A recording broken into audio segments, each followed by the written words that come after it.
YouTube channel ഉടമ ഷാജൻ സ്കറിയ കസ്റ്റഡിയിൽ.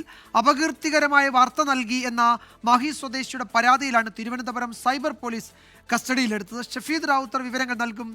തിരുവനന്തപുരത്തു നിന്നും മേഘന മുരളിയാണ് വിശദാംശങ്ങളുമായി തിരുവനന്തപുരത്തു നിന്ന് ചേരുന്നത്. മേഘന, ഏത് കേസിലാണ് കസ്റ്റഡി? ഇത് അറസ്റ്റിലേക്കൊക്കെ പോകുമോ? എന്തൊക്കെയാണ് വിവരങ്ങൾ?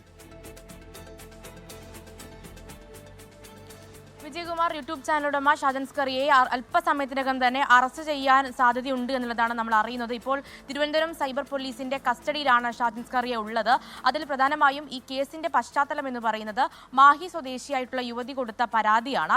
അതിൽ പറയുന്നത് ഈ ഓൺലൈൻ ചാനൽ വഴി ഈ യുവതിക്കെതിരെ ഒരു അപകീർത്തികരമായിട്ടുള്ള കാര്യങ്ങൾ ഷെയർ ചെയ്തു വാർത്ത നൽകി എന്നുള്ളതാണ്. അതിൽ ഈ യുവതി ഒരു പരാതി നൽകുന്നു. തിരുവനന്തപുരം സൈബർ പോലീസിലാണ് പരാതി നൽകുന്നത്. അതിന്റെ അടിസ്ഥാനത്തിലാണ് ഇപ്പോൾ യൂട്യൂബ് ചാനൽ ഉടമ ഷാജൻ സ്കറിയ കസ്റ്റഡിയിലായിട്ടുള്ളത്. അതിൽ കൂടുതൽ ചോദ്യം ചെയ്യലുകൾ നടക്കുന്നു. അല്പസമയത്തിനകം തന്നെ ഷാജൻ സ്കറിയയെ അറസ്റ്റ് ചെയ്യാനുള്ള സാധ്യതയുണ്ട്. അതിൽ ഈ ജാമ്യമില്ലാ വകുപ്പ് പ്രകാരമാണ് കേസെടുത്തിരിക്കുന്നത് എന്നുള്ളതും നമ്മൾ അറിയുന്നു. അതിൽ ഈ മാഹി സ്വദേശിയായിട്ടുള്ള യുവതിയുടെ ഒരു പരാതി എന്ന് പറയുന്നതും വ്യക്തിപരമായി അവർക്ക് വലിയ ബുദ്ധിമുട്ടുണ്ടാക്കി. അതായത് അദ്ദേഹത്തിന്റെ ഈ ഷാജൻ സ്കറിയയുടെ പേരിലുള്ള യൂട്യൂബ് ചാനൽ വഴി നൽകിയ വാർത്ത അവർക്ക് വ്യക്തിപരമായി വലിയ ബുദ്ധിമുട്ടുണ്ടാക്കി എന്നുള്ളതാണ്. അപകീർത്തിപരം സംഭവിച്ചു എന്ന രീതിയിലാണ് ഇപ്പോൾ സൈബർ പോലീസിൽ കേസ് കൊടുക്കുകയും ചെയ്തിട്ടുള്ളത്. അതിന്റെ അടിസ്ഥാനത്തിലാണ് വീട്ടിൽ നിന്ന് ഷാജൻ സ്കറിയയെ ഇപ്പോൾ പോലീസ് കസ്റ്റഡിയിലെടുത്തിട്ടുള്ളത്. അതിൽ തുടർ നീക്കങ്ങൾ ഉണ്ടാകും. ഇന്ന് രാത്രി തന്നെ തുടർ നീക്കങ്ങൾ ഉണ്ടാകും. ഒരു അറസ്റ്റിലേക്ക് വരെ പോകാം എന്നുള്ളതാണ് നമുക്കിപ്പോൾ മനസ്സിലാകുന്നത്. എന്തായാലും ഈ ഷാജൻ സ്കറിയയെ കുറിച്ച് പറയുമ്പോൾ നിരവധി കേസുകൾ മുന്നേയും ഉണ്ടായിട്ടുണ്ട്. അതിൽ PV ശ്രീനിജൻ MLA അടക്കം നൽകിയ കേസുകൾ,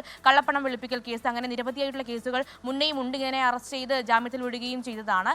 അതിന്റെ ഭാഗമായി അല്ലെങ്കിൽ അതിന്റെ തുടർച്ചയായാണ് ഇപ്പോൾ വീണ്ടും ഷാജൻ സ്കറിയയെ കസ്റ്റഡിയിലെടുത്തിരിക്കുന്നത്. അപകീർത്തികരമായ വാർത്ത നൽകി എന്ന മാഹി സ്വദേശിയുടെ പരാതിയിലാണ് തിരുവനന്തപുരം സൈബർ പോലീസ് ഷാജൻ സ്കറിയയെ കസ്റ്റഡിയിലെടുത്തിരിക്കുന്നത്. അറസ്റ്റിലേക്ക് നീങ്ങും എന്നാണ് ഞങ്ങളുടെ തിരുവനന്തപുരം ബ്യൂറോ റിപ്പോർട്ട് ചെയ്തത്. മേഘന മുരളിയാണ് വിവരങ്ങൾ നൽകിയത് തിരുവനന്തപുരത്ത് നിന്ന്.